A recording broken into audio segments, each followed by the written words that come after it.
Coming up, it was then that people started realizing that, wait, a Phelisa mother this, Mad Pauline, a Phelisa mother. And, you know, that was just the stigma right throughout high school for me. And it really did something to my self-esteem to say that, you know, your mother is on the streets literally begging persons. It did something to me mentally.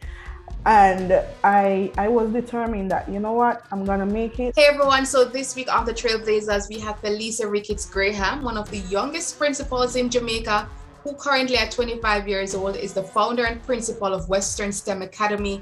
And some of you may have seen the headlines with her phenomenal story, but we are even zooming in even more to find out how she dealt with the issue of mental illness in her family and using that as a fuel to overcome, to push her forward, and to become the success that she is today. Stay tuned. You have to keep pushing forward because you have a purpose. special thanks to all our current partners and sponsors.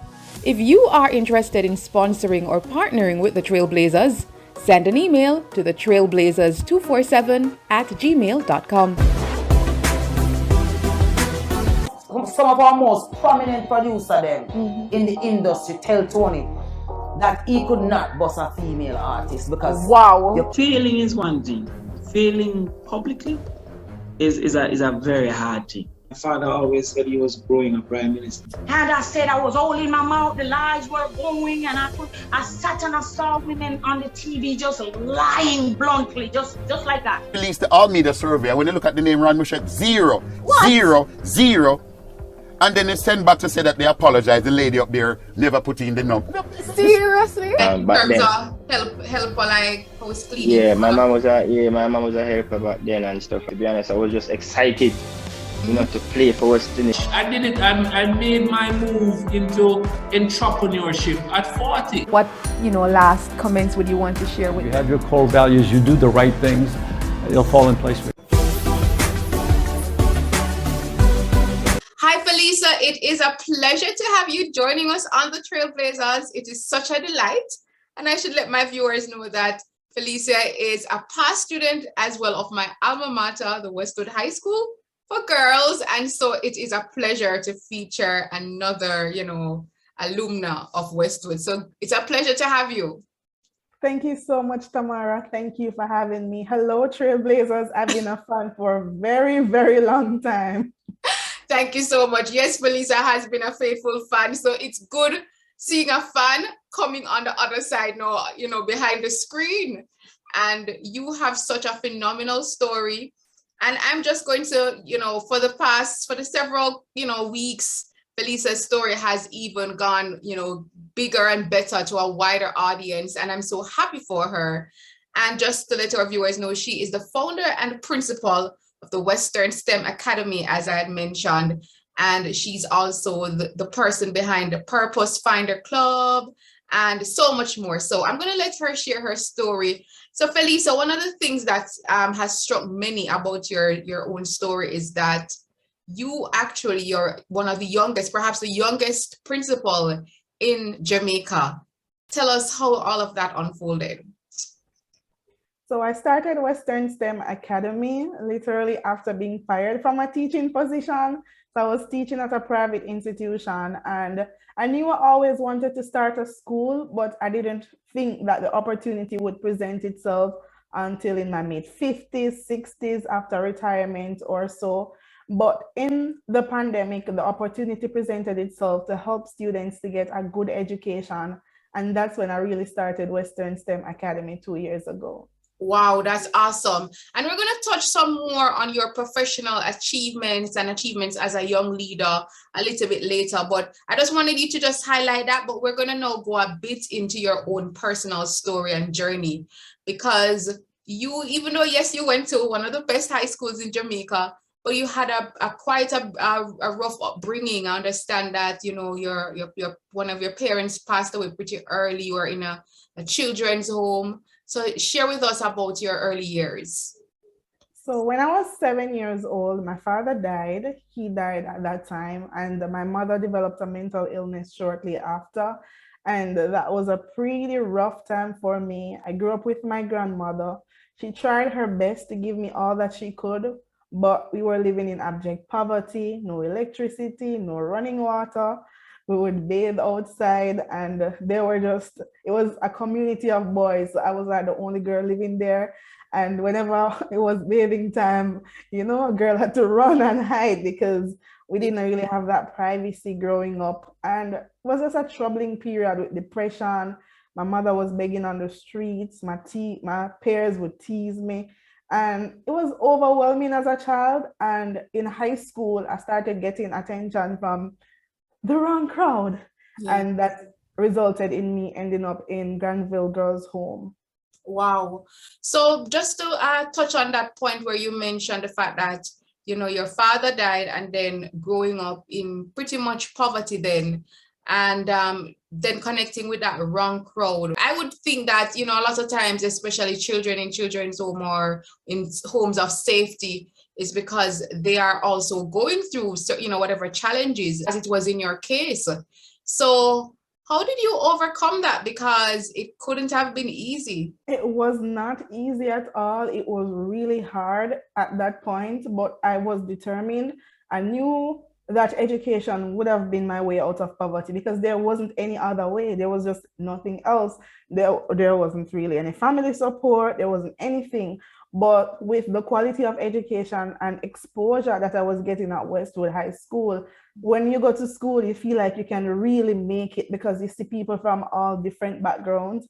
And just to be a poor little girl from a rural community and being in a class with such a diverse group of girls, you feel like, wow, if all of us are getting the same education, and from the back of your head that these girls are gonna make it, because you can see the success on their faces. I mean, I feel like, yes, I can make it too because we're all going to the same school. We're all getting the same level of education. So education was that factor. And my teachers, they believed in me. They treated us equally. And I have to single out Miss Lawson as usual.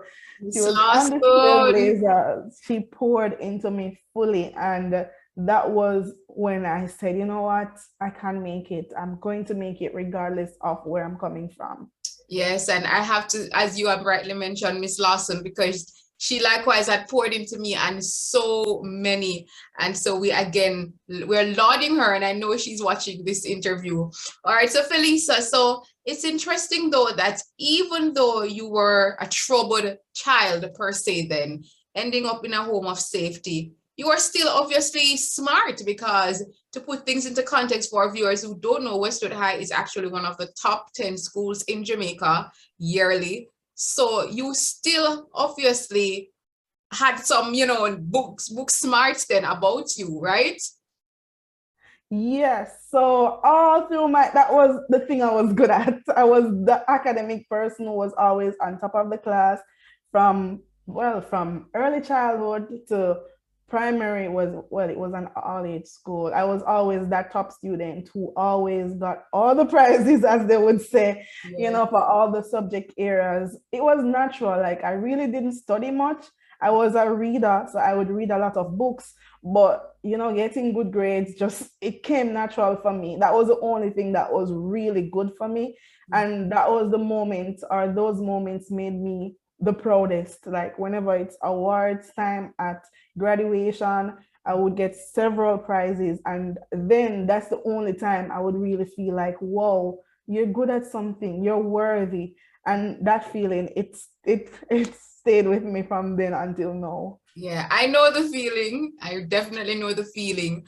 All right. So, I mean, you also had mentioned in terms of your mom, unfortunately, having a mental illness and the stigma that comes with that. How did you handle that, especially as a younger girl at that time, and the stigma even today that continues with mental illness? I didn't really handle it well. I know she was there, and I know she's my mom. I never try to disregard the fact that this is my mom. I was always proud of her whenever I come from school, coming from school in my uniform. She would be in the town center begging persons. I would never be afraid to go up to her and talk to her. And it was then that people started realizing that, wait, a Phelisa mother this, Mad Pauline, a Phelisa mother. And, that was just the stigma right throughout high school for me. And it really did something to my self-esteem to say that, you know, your mother is on the streets literally begging persons. It did something to me mentally. And I was determined that, you know what, I'm gonna make it and I'm gonna take her off the streets. And yeah.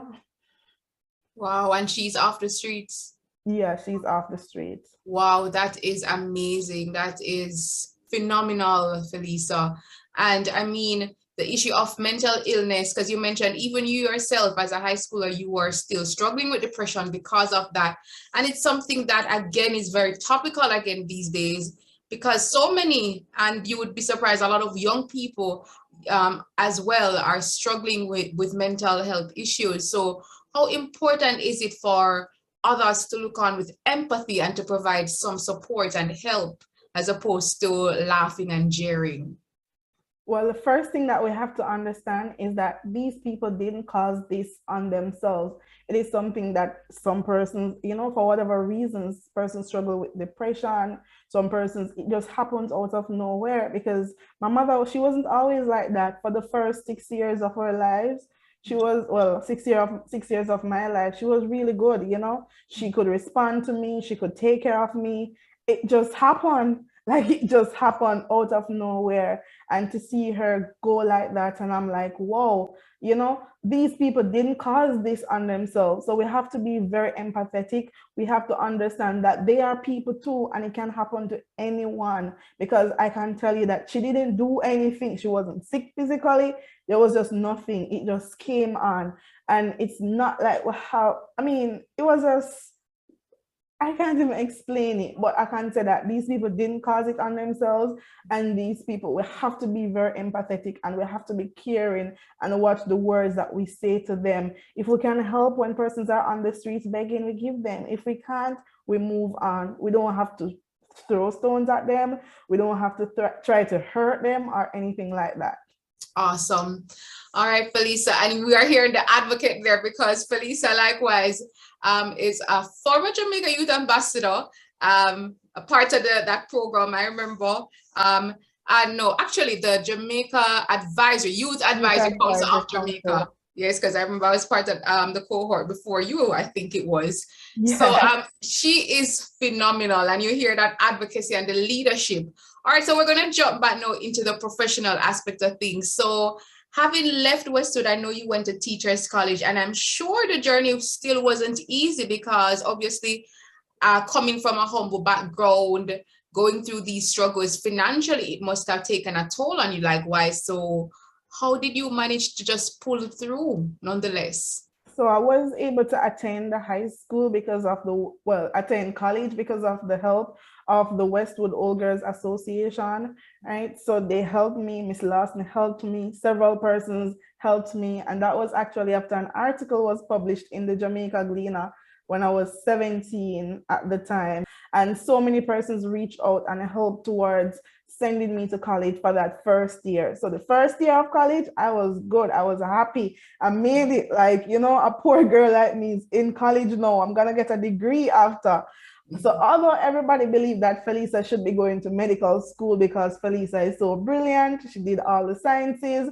And yes, of course, I like it because that sounds like what successful people do. But I know that deep down, I needed to become a teacher to impact persons, just as how Miss Lawson and the other teachers impacted me. So persons would say, a bright girl like you going to Teachers College? Yes, of course. Yes. So I did my first year, and end of first year, no money again. Wrote to several persons to ask them for a little money to help for the other years. That didn't come through. It was a scholarship from the Ministry of Education that really helped me from second year to final year. And then I got some grants from NCB, grants from the PATH program, and that's what fueled me, or actually financed me through college. Awesome. So even in the midst of all of that, you always were still focused, even with the setbacks. And that is just amazing. And one of the things that struck me initially when you started was that you started Western STEM Academy after getting fired. So it shows that sometimes you get that disappointment to push you into your purpose.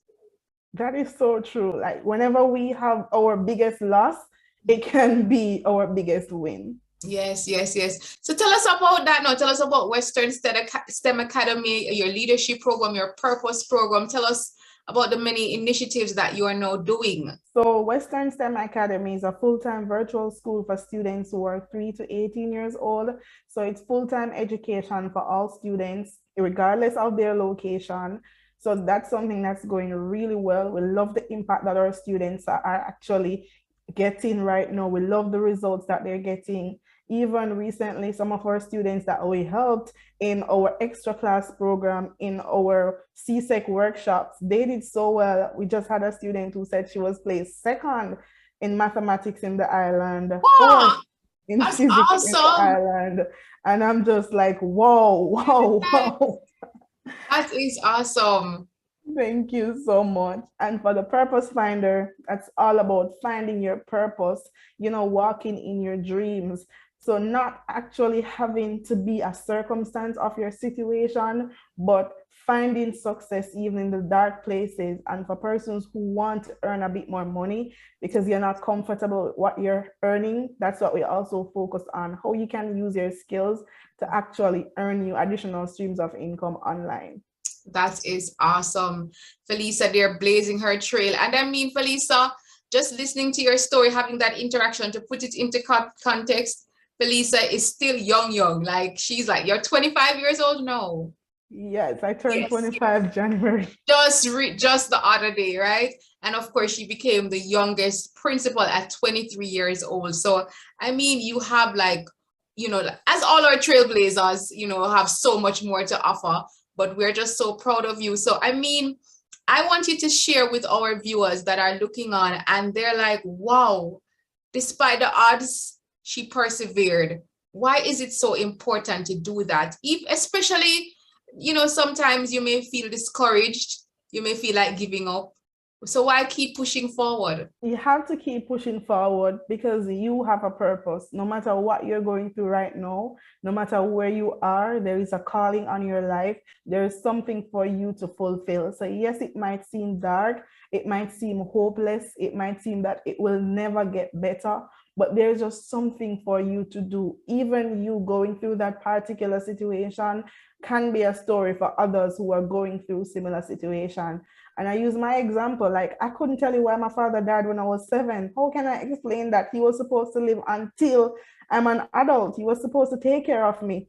But that actually helped me in my life where I met students who were young or who are still young, who they've lost parents and they just don't know how to deal with it. I'm not going to go into the personal stories, but I've met students like that and I was able to pour into them and allow them to see, regardless of this situation, you have to still do your best. You are here now and you have to make the best of the opportunity that you have here. So make the best of every opportunity, even your darkest period, be grateful for it and know that there is a lesson in it. It's going to be your blessing. Oh, I love that. There is a lesson in it. It's going to be your blessing. Powerful, powerful, Phelisa. All right. So, I mean, looking now in terms of your plans, because you shared with us what Western STEM Academy is about. And I'm sure some things that, you keep close to your chest, but what in terms of what you can share is your long-term or medium-term vision for Western STEM Academy and for you likewise?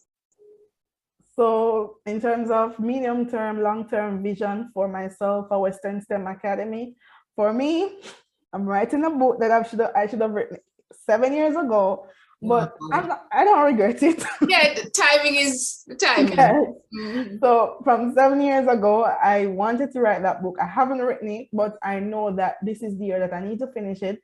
So you can look out for that this year. Right? Awesome. It's the ultimate guide to success. Yes. Repeat that. The ultimate guide to success. Mm-hmm. And for me, and Western STEM now, for Western STEM, we're growing. We're continuing to actually impact more students right now, right across Jamaica, regardless of where you are, because it's a virtual school. And eventually what we hope to do is to build out a mobile model for that school. So that's in the long-term plan, where students can actually come into that mobile unit and interact with STEM, because STEM is the future. It's so important for students to have a good grasp of STEM, what it is, and the benefits of STEM in economic development. Oh, that is so true. And that's the way of the world right now and the future. So you are indeed so true about that, Phelisa. I'm just flabbergasted just hearing your story, your phenomenal story, your success, your determination. And we should let our viewers know, if they're fine with, you know, despite Phelisa being young, you're also married. You know, congratulations. Thank you so much. Yes, so some would say, why would she get married so young? You know, is that because, but at the same time, you seem to be very stable and focused. So, or it was just like, oh, you're in love, so let's do it. No, you know, being married, actually got married at 24. So I got married last year to the love of my life. I love him dearly. He should be watching now and listening too. So for him now, you know, I actually met him from one of from Festival Queen. So I did Festival Queen back in 2017. Oh, and he's talking about the Jamaica Festival Queen competition, which is our pageants, yes. So I did that year when I was going to college in Manchester, traveling between Manchester and Trelawney, getting stuck, met him, and it's been a really great journey. And we're like, you know what, we're gonna make this work. So we got married and it's going good. And I don't regret getting married that young at all. I love it. He fuels me. He helps me. He's my number one support in everything I do. And I couldn't be more grateful for a husband like him. Oh, that is so sweet. That is so sweet. And it's admirable, like seeing that, especially at, you know, still in your 20s and having that fuel, having that drive and being with somebody who brings you that kind of stability in your life, you know, because that helps to keep you grounded. And actually that leads me to my next question, because especially in the age where, yes, I'm still young myself, but I mean, just in terms of when you see a lot of persons have lost their way where values and attitudes are concerned, how is it that you have managed to still be a grounded, you know, woman, a grounded young lady, and also be imparting those skills to others? I think it's really from where I'm coming from. You know, I never had it easy in high school. I was always searching for affection, for attention, you know, so I would have had relationships too young.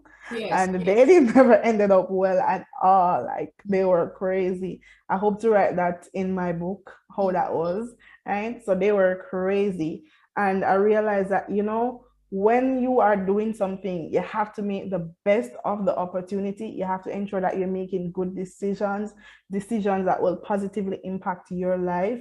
You have to be a role model regardless of where you are or who you are, because there are people constantly looking up to you. So I was very conscious about that, you know, I'm going to remain grounded, even if I weren't doing the things that I'm doing, being principal and all. You know, I would still remain grounded because I had a very serious, crazy situation in high school, and I don't want that to ever reoccur. And that kept me. And for persons watching, I want you to know your why. Like, why do you want to be successful? Why are you here? And act according to your why. Once you know your why, use that to actually guide you to success, guide you to remain grounded and to remain impactful in life. Indeed. So moving forward, Phelisa, what would you say to others in terms of your major rules of having a successful business online? Because you're an entrepreneur as well. And the way of the world has changed. Here we are. We recorded this interview online. Everything is now digital, and you have your school online doing so well. So how critical is that? And how has that helped your business to even soar and continue to soar? So online is the way of the future. Believe it or not, it is the present and it's the future. So if you want to be successful, if you want to actually really be successful, if you are thinking about entrepreneurship or even if you're in a job and you really want to make some additional streams of income because ends probably are not meeting how you would want them to meet, what I always tell my clients when they come to me is that you have to first identify your why, and you have to identify what is it that you are good at, because it's all about your passion. How can you use your passion and your purpose to actually profit from it? So once you know what your passion is, what your purpose is, think about one problem that you can solve for one person, and then you charge somebody for that. And trust me, there's nothing wrong with charging them. There's nothing wrong with money.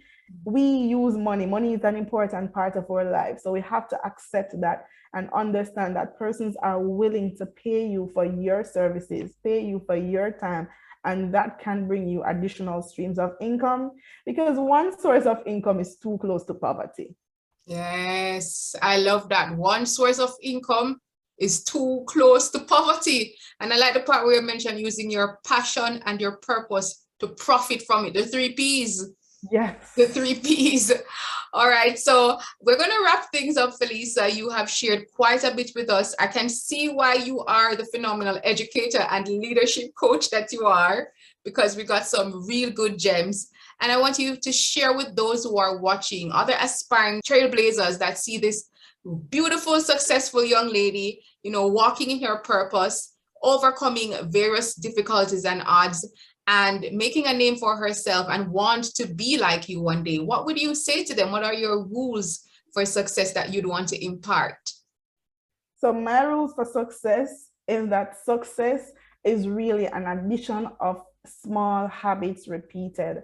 So success is a repetition of small habits. So you're not going to wake up overnight and be successful. When I was 14, 15, 16, 17, nothing ain't going for me. In other words, right? Nothing at all. I was the outcast. Nobody wanted to affiliate themselves or associate themselves with Phelisa because one, Phelisa mad, according to society. Mm-hmm. Two, Phelisa not the hottest, she's not the hottest. But that is okay. You have to know what you want. You have to know what you want, and you have to remain focused on that. And you're going to do one small habit each day that's going to bring you closer to success. So stop looking at just the big picture and the big thing that you need to do. You're going to do it little by little. No matter what it is, think about one small thing that you can do and do it each day. Put aside some time for that goal each day and watch success become your reward. Oh, I love that. And you are speaking to me as well, because sometimes you need the reminders. Yeah. You interview, but sometimes you yourself need the reminder. That so it's a good lesson, that one small step. Just do one thing each day and be consistent about it, and you will get there. And we just applaud you. Thank you so much, Phelisa. This is just a tip of the iceberg. I mean, she's going to be working on her book, so you're going to look out for that, guys, soon, soon enough. And we're just amazed by your story. We're amazed by your tenacity. And I'm just wishing you all the continued best as you blaze your trail, as you set your purpose, and as you just smash your goals. Thank you so much. Thank you so much for having me. It's a pleasure. Continue to do what you're doing. You're definitely making an impact. And I'm really grateful for the opportunity. When I was growing up, I just said, one day I'm going to be on a program like this. And I'm so grateful that you invited me. Thank you so much, everyone. I'm Tamara McKayle, television and radio presenter, producer, communication specialist, and of course, producer and host of the TrailBlazers series. I'm inviting you, yes, you, to join the family. All you have to do is just click that subscribe button. Make sure you hit that notification bell so you are alerted as to when we have new episodes. And then join us for weekly inspiring episodes that will not only lift your spirits, but will give you the tools, the keys, and the strategies that you need so that you can blaze your trail.